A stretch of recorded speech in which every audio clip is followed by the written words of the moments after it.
നാരായണ നാരായണ. എല്ലാവർക്കും നന്മ വരട്ടെ. നമ്മളിപ്പോൾ കാലത്തിൻ്റെ ഒരു വലിയ മാറ്റത്തിലേക്കാണ് പ്രവേശിച്ചിരിക്കുന്നത്. അതായത് 2026 എന്ന ഈ ഒരു വർഷത്തിലേക്ക് ജ്യോതിഷപരമായി നോക്കുമ്പോൾ വളരെ വലിയ അത്ഭുതകരമായ ചില മാറ്റങ്ങൾ സംഭവിക്കാൻ തുടങ്ങിക്കഴിഞ്ഞു. ഇതിനോടകം തന്നെ ഇപ്പോൾ ജനുവരി 3 ഉള്ളൂ. എങ്കിൽ പോലും ജനുവരി 1 മുതൽ തന്നെ ഒരു വലിയ മാറ്റത്തിൻ്റെ കാഹളം മുഴങ്ങിക്കഴിഞ്ഞിട്ടുണ്ട്. ഗ്രഹനിലകൾ അത്രമേൽ അനുകൂലമായി ഭവിക്കുന്ന ഒരു കാലഘട്ടം തന്നെയാണ് 2026. പ്രാർത്ഥിക്കൂ. എത്രത്തോളം പ്രാർത്ഥിക്കാൻ കഴിയും അത്രത്തോളം ഉച്ചത്തിൽ പ്രാർത്ഥിച്ചുകൊണ്ടേയിരിക്കുക.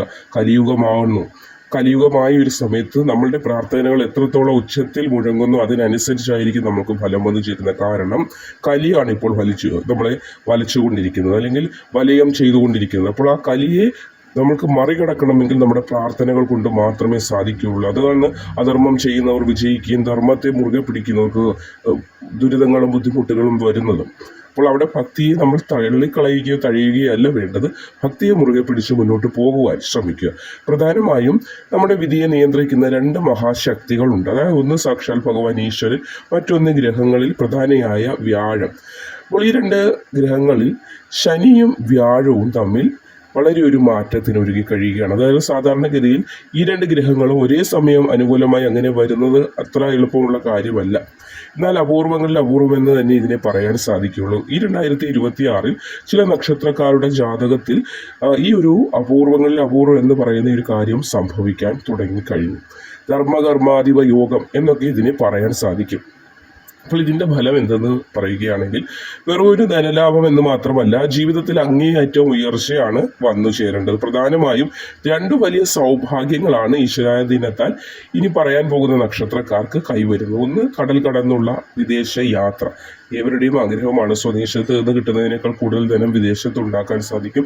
അപ്പോൾ ഹൈ ക്ലാസ് ജീവിതം നയിക്കാൻ സാധിക്കും. അതുകൊണ്ട് വിദേശത്ത് പോകാൻ ആഗ്രഹിക്കുന്നവരും വിദേശ പഠനം നടത്താൻ ആഗ്രഹിക്കുന്നവരുമാണ് ഭൂരിഭാഗം ആളുകൾ. അല്ലെന്ന് പറയാൻ പറ്റുമോ? ഇല്ല. അപ്പോൾ അതിനുള്ള ഭാഗ്യം ഉണ്ടാകും. ഇനി വിദേശ യോഗം കൂടാതെ രണ്ടാമതായി സ്വന്തം ഒരു വാഹന ഭാഗ്യം, അതും ആഗ്രഹിച്ച പോലെ ഒരു വാഹനം സ്വന്തമാക്കുക എന്നത് ഏതൊരു മനുഷ്യൻ്റെയും സ്വപ്നമാണ്. പ്രത്യേകിച്ച് ഓട്ടോമൊബൈൽ, ട്രാവൽ, IT മേഖലയിലൊക്കെ പ്രവർത്തിക്കുന്ന ആളുകൾക്കും ഈ ഒരു സുവർണ കാലഘട്ടമാണ് 2026 മുതൽ തുടങ്ങിയിരിക്കുന്നത്. അപ്പോൾ ആർക്കൊക്കെയാണ് ഈ മഹാഭാഗ്യം സിദ്ധിക്കുന്നത് എന്നതാണ് നമ്മളിന്ന് നോക്കാൻ പോകുന്നത്. ആ 9 നക്ഷത്രക്കാരുള്ളതിൽ ആദ്യത്തെ നക്ഷത്രം, ഒന്നാമതായി വരുന്ന നക്ഷത്രം അശ്വതിയാണ്. അശ്വതിക്കാർക്ക് ഒരു വേഗതയുടെ കാലഘട്ടമാണ്. മയങ്ങി മാടി നിൽക്കാനല്ല, വേഗത്തിൽ ഓടിക്കുതിക്കാൻ നിങ്ങൾക്ക് സാധിക്കും. വാഹന യോഗം കാണുന്നുണ്ട്. പഴയ വണ്ടിയൊക്കെ മാറ്റി താൻ ആഗ്രഹിച്ചത് മോഡലിലുള്ള ഒരു പുത്തൻ വാഹനം തന്നെ വാങ്ങാൻ സാധിക്കുന്നതാണ്. വിദേശത്ത് പോകാൻ ആഗ്രഹിച്ച് പലതവണ ശ്രമങ്ങൾ നടത്തിയിട്ടും തടസ്സങ്ങൾ നേരിട്ടവർക്ക് ഈ 2026 വിമാന ടിക്കറ്റ് കയ്യിൽ കിട്ടും. നിങ്ങൾ ആഗ്രഹിച്ചതുപോലെയുള്ള വിദേശ യാത്ര തന്നെ സഫലമാകും. തൊഴിൽ രംഗത്തും വലിയൊരു കുതിച്ചുചാട്ടം പ്രതീക്ഷിക്കാൻ കഴിയുന്നതാണ് അശ്വതി നക്ഷത്രക്കാരായ ആളുകൾക്ക്. ഈ രണ്ടാമതിനി രോഹിണി നക്ഷത്രത്തിന്റെ കാര്യത്തിലേക്ക് വരുമ്പോൾ അറിയാമല്ലോ, രോഹിണി നക്ഷത്രം എന്ന് പറയുന്നത് ഭഗവാൻ ചന്ദ്രന്റെ നക്ഷത്രമായതിന് മനസ്സിന് സന്തോഷം തരുന്ന ഒരുപാട് കാര്യങ്ങൾ ഭഗവാൻ ചന്ദ്രന്റെ അനുഗ്രഹത്താൽ 2026 എന്ന ഈ ഒരു വർഷത്തിൽ നിങ്ങൾക്ക് നടന്നേ മതിയാകും.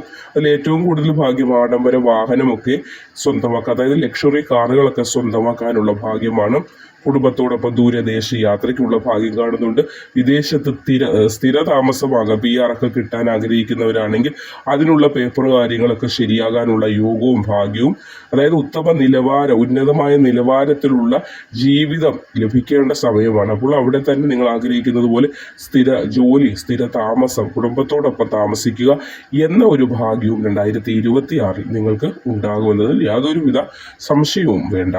ഇനി മൂന്നാമത് പുണർദം നക്ഷത്രമാണ്. അതായത് പുണർദം നക്ഷത്രം അറിയാമല്ലോ, ഭഗവാൻ ശ്രീരാമചന്ദ്രന്റെ, ഉത്തമ പുരുഷനായ ഭഗവാൻ ശ്രീരാമചന്ദ്രന്റെ നക്ഷത്രമാണ്. നഷ്ടപ്പെട്ടു പല കാര്യങ്ങളും, രാജ്യം പോലും നഷ്ടപ്പെട്ടിട്ടില്ലേ ഭഗവാൻ. അതേപോലെ നഷ്ടപ്പെട്ട കാര്യങ്ങൾ വരെ തിരിച്ചു പിടിക്കുവാൻ നിങ്ങൾക്ക് ഈ 2026 സാധിക്കും. കടബാധ്യതകൾ കാരണം വാഹനം വരെ വിൽക്കേണ്ടതായി വന്നിട്ടുള്ള ആളുകളുണ്ടാകും. അപ്പോൾ അവർക്ക് കടബാധ്യതകൾ തീർത്ത് പുതിയൊരു വാഹന യോഗമൊക്കെ കാണുന്നുണ്ട്. UK, കാനഡ, യൂറോപ്പ് തുടങ്ങിയ രാജ്യങ്ങളിലേക്ക് പോകാൻ ആഗ്രഹിക്കുന്നവരാണെങ്കിലും അനുകൂലമായ ഉത്തരവൊക്കെ ലഭിക്കുന്ന, അതായത് വിദേശത്തൊക്കെ പോകണമെങ്കിൽ ഗൾഫ് പോലെ അല്ല, മറ്റു രാജ്യങ്ങളിലൊക്കെ പോകണമെങ്കിൽ ഒരുപാട് താമസമാണ്. ഒരുപാട് നാളുകൾ വരെ കാത്തിരിക്കുന്ന ആളുകൾ, 4-5 കൊല്ലമായിട്ട് പോകാൻ കാത്തിരിക്കുന്ന ആളുകൾ വരെ നമ്മുടെ അറിവിലുണ്ട്. അവർ ഓരോ കാര്യങ്ങളൊക്കെ നമ്മളോട് മെസ്സേജ് അയച്ച് ചോദിക്കാറുണ്ട്. അതുകൊണ്ടാണ് എനിക്ക് അതിനെപ്പറ്റി പറയാൻ സാധിച്ചത്. അപ്പോൾ അങ്ങനെ നമ്മുടെ അറിവിലുണ്ട്. അപ്പോൾ ഇത് വിദേശ രാജ്യങ്ങൾ, അതായത് യൂറോപ്പിലൊക്കെ പോകണമെങ്കിൽ പെട്ടെന്ന് ഒരുപാട് താമസമുണ്ട്. അപ്പോൾ ആ ഒരു താമസമൊക്കെ മാറി 2026 കടൽ കടന്ന് പോകാൻ നിങ്ങൾക്ക് പറ്റും. കാരണം വ്യാഴം പൂർണ്ണ ബലവാനായി നിന്നാൽ മാത്രമേ ഇതൊക്കെ നമുക്ക് സാധിക്കുകയുള്ളൂ. ജോലി ആർക്കും കിട്ടും, പക്ഷെ ഉദ്ദേശിച്ച് ആഗ്രഹിച്ച് ഇഷ്ടപ്പെട്ട ജോലി കിട്ടുക എന്ന് പറഞ്ഞാൽ അത് അല്പം കഷ്ടം തന്നെയാണ്. ഇവിടെ വ്യാഴവും വളരെ അനുകൂലമാകുന്നുണ്ട്. കൂടാതെ ശനിയുടെ ഒരു ആനുകൂല്യം കൂടി വന്നു ചേരുന്നുണ്ട്. ഇനി അടുത്ത 4-മതായിട്ട് ഉത്രം നക്ഷത്രമാണ്. രാജയോഗം ഉള്ള സമയമാണ് ഉത്രം നക്ഷത്രത്തിന്. ഔദ്യോഗിക കാര്യങ്ങളിലായാലും അതേപോലെ വിദേശ യാത്രയ്ക്കൊക്കെ വളരെയധികം ഗുണകരമായ സമയമാണ്. സർക്കാർ ഉദ്യോഗസ്ഥർക്ക് പ്രൊമോഷനും ഒരു വാഹന യോഗവും ഒക്കെ കാണുന്ന ഒരു സമയമാണ്. സ്വന്തമായി വീട് വാങ്ങാനൊക്കെ സാധിക്കും. സമൂഹത്തിൽ ചില സ്ഥാനമാനങ്ങൾ, ഉന്നത പദവികൾ, അതായത് പ്രൊമോഷനൊക്കെ ലഭിക്കാനുള്ള സാധ്യതയുണ്ട്. വാക്കിന് വില വരും, അതായത് ഒരു മേലുദ്യോഗസ്ഥനായിട്ട് മാറാൻ സാധിക്കും. കീഴുദ്യോഗസ്ഥനിൽ നിന്ന് മേലുദ്യോഗസ്ഥനിലേക്കുള്ളൊരു പവർ മാറ്റം ഉണ്ടാകുന്ന സമയം കൂടിയാണ്. അപ്പോൾ നിങ്ങൾ പറയുന്ന കാര്യങ്ങൾ 10 പേര് കേട്ട് ഭൃത്യന്മാരുണ്ടാകണമെന്നാണ്. അതായത് സെർവൻറ്റ്, അങ്ങനെയുള്ള ആളുകൾ നിങ്ങൾക്ക് താഴെ അധീനതയിൽ ഉണ്ടാകേണ്ട ഒരു സമയം കൂടിയാണ്. ഇനി 5-മത് ചോതി നക്ഷത്രമാണ്. ചോതി നക്ഷത്രം അറിയാമല്ലോ, വായുവിൻ്റെ നക്ഷത്രമാണ് ചോതി. അതുകൊണ്ട് തന്നെ ഇവിടെ അങ്ങനെ എപ്പോഴും ഒരിടത്ത് അടങ്ങിയിരിക്കുന്ന പ്രകൃതമൊന്നുമല്ലോ. പക്ഷേ ഈ ഒരു ഇടക്കാലം കൊണ്ട് എങ്ങും പോകാൻ പോലും മനസ്സ് മടിച്ചിരുന്നൊരവസ്ഥയുണ്ട്. അപ്പോൾ ഏറ്റവും കൂടുതൽ യാത്രകൾ ചെയ്യാൻ സാധിക്കുന്ന ഒരു വർഷമാണ്. വിദേശത്ത് നിന്ന് ധനലാഭം, നേട്ടമൊക്കെ പ്രതീക്ഷിക്കാം. ബിസിനസ് ആവശ്യങ്ങൾക്കായി പുതിയ വാഹനമൊക്കെ വാങ്ങാൻ ആഗ്രഹിക്കുന്നവർക്ക് അതിന് സാധിക്കുന്നതാണ്. ഒരു ആഡംബര ജീവിതം നയിക്കാൻ, പൂർണ്ണമായി പറയുമ്പോൾ ആഡംബര ജീവിത യോഗമാണ് 2026 എന്ന ഈ വർഷത്തിൽ ചോതി നക്ഷത്രക്കാർക്ക് കാണുന്നത്. ഞാനിത് പറഞ്ഞുകൊണ്ടിരിക്കുമ്പോൾ ക്ഷേത്രത്തിൽ മണിനാഥം നിങ്ങൾ കേൾക്കുന്നുണ്ടാകുമല്ലോ. അപ്പോൾ ക്ഷേത്രമണി മുഴങ്ങുന്നു, നമ്മളൊരു കാര്യം പറഞ്ഞുകൊണ്ടിരിക്കുന്നെങ്കിൽ അതിൻ്റെ അർത്ഥം അത് സഫലമാകും എന്നത് തന്നെയാണ്. വിശ്വാസത്തോടു കൂടി കേൾക്കുക. നിങ്ങളുടെ നക്ഷത്രം കൂടി കമൻ്റായിട്ട് രേഖപ്പെടുത്തുക. പ്രാർത്ഥനയിൽ ഉൾപ്പെടുത്തും. ക്ഷേത്രത്തിൽ എപ്പോഴും പൂജ നടന്നുകൊണ്ടിരിക്കുന്നുണ്ട്. പൂജയിൽ കാവിലമ്മയോട് നിങ്ങളുടെ കാര്യങ്ങളൊക്കെ പ്രാർത്ഥിക്കുന്നതാണ്. ഇനി അനിഴമാണ് അടുത്ത നക്ഷത്രം. ശനി ഭഗവാന്റെ പ്രിയപ്പെട്ട നക്ഷത്രം കൂടിയാകുന്ന അനിഴം. 2026 ശനിക്ക് പ്രാധാന്യമുള്ളൊരു വർഷമാണെന്ന് ഞാൻ തുടക്കത്തിൽ തന്നെ പറഞ്ഞു കഴിഞ്ഞു. അതുകൊണ്ട് തന്നെ ഇവർക്കൊരു വളരെയധികം, നമ്മൾ പറയാറുണ്ട് ശാകര എന്ന്, അതേ ഒരു വർഷം തന്നെയാണ് അനിഴം നാളിന്. ഇത്രയും നാൾ അനുഭവിച്ച കഷ്ടപ്പാടുകൾക്ക് ഒരു അവസാനം, ഒറ്റ ഞൊടിയിൽ അവസാനം ഉണ്ടാകാൻ പോവുകയാണ്. എല്ലാ ദുരിതങ്ങൾക്കും. വിദേശത്തുള്ളവർക്ക് ശമ്പള വർധനവ് ഉണ്ടാകും. നാട്ടിൽ വീട് പണി പൂർത്തിയാക്കാൻ വിദേശ ധനം കൊണ്ട് സാധിക്കുന്നതാണ്. മുറ്റത്തൊരു വാഹനമൊക്കെ വന്ന് കയറാൻ ഭാഗ്യം 2026 ഈ വർഷം നിങ്ങൾക്കുണ്ടാകുന്നുണ്ട്.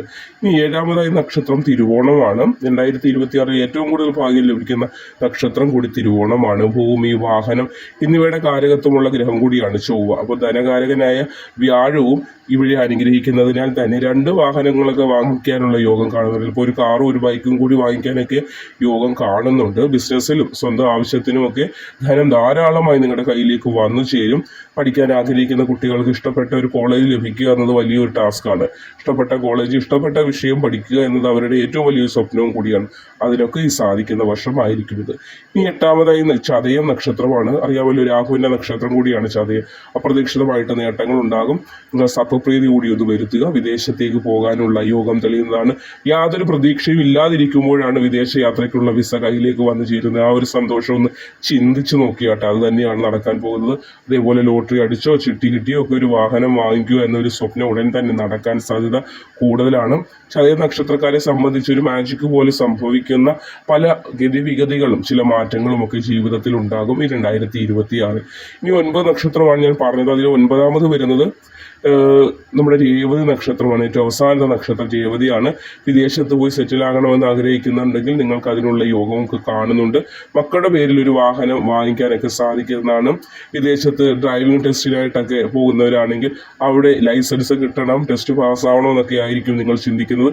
അതും നിങ്ങൾക്ക് സാധിക്കും. സാമ്പത്തികമായി വലിയൊരു ഭദ്രത ഉണ്ടാക്കിയെടുക്കാൻ നിങ്ങൾക്ക് കഴിയും. തൊട്ടതെല്ലാം പൊന്നായി മാറും എന്ന് കേട്ടെ. അത് നിങ്ങളുടെ ജീവിതത്തിൽ 2026 എന്ന ഈ ഒരു വർഷം പ്രാബല്യത്തിൽ വരുന്നതാണ്. അപ്പോൾ ഈ 9 നക്ഷത്രക്കാരും വിഷമിക്കേണ്ട കാര്യങ്ങളൊന്നുമില്ല. വിഷമിക്കേണ്ട കാര്യങ്ങൾ ഉണ്ടായിരുന്നു, ആ ഒരു സമയം കഴിഞ്ഞുപോയി.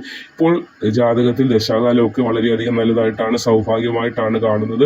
ജീവിത നിലവാരങ്ങളൊക്കെ നല്ല രീതിയിൽ ഉയരുന്നതായിട്ടാണ് കാണുന്നത്. അപ്പോൾ ചെയ്യേണ്ട ഒരു പരിഹാരം കൂടി പറഞ്ഞു തരാം, അതൊന്ന് ചെയ്യുക. വ്യാഴാഴ്ച ദിവസങ്ങളിൽ വിഷ്ണു ക്ഷേത്ര ദർശനം നടത്തുക. ഭഗവാനെ കണ്ട് തൊഴുതു പ്രാർത്ഥിക്കുക. കൂടാതെ ശനിയാഴ്ചകളിൽ വൈകുന്നേരം വീടിൻ്റെ പടിഞ്ഞാറ് ഭാഗത്തൊരു എള്ളുതിരി കത്തിക്കുന്നത് ഉത്തമമായിരിക്കും. ഇത് ശനിദോഷങ്ങളൊക്കെ മാറി തടസ്സങ്ങളൊക്കെ നീങ്ങി ശനി ഭഗവാന്റെ അനുഗ്രഹം പൂർണ്ണമായി വന്നു ചേരുന്നതിന് സഹായിക്കും. അപ്പോൾ എല്ലാവർക്കും ഈ 2026 സ്വന്തമായ ഒരു വാഹനവും നിങ്ങൾ ആഗ്രഹിച്ചതുപോലുള്ള ജീവിതവും സന്തോഷവും ധാരാളമായി ഭഗവാന്റെ അനുഗ്രഹത്താൽ വന്നു ചേരട്ടെ എന്ന് ആശംസിക്കുകയാണ്. ഏവരും പ്രാർത്ഥിക്കുക. എപ്പോഴും പ്രാർത്ഥിച്ചുകൊണ്ടേയിരിക്കുക. പ്രാർത്ഥന മാത്രമേ ഉള്ളൂ ഇന്നത്തെ ഈ കലിയുഗത്തിൽ ശാശ്വതമായിട്ടുള്ള സത്യം.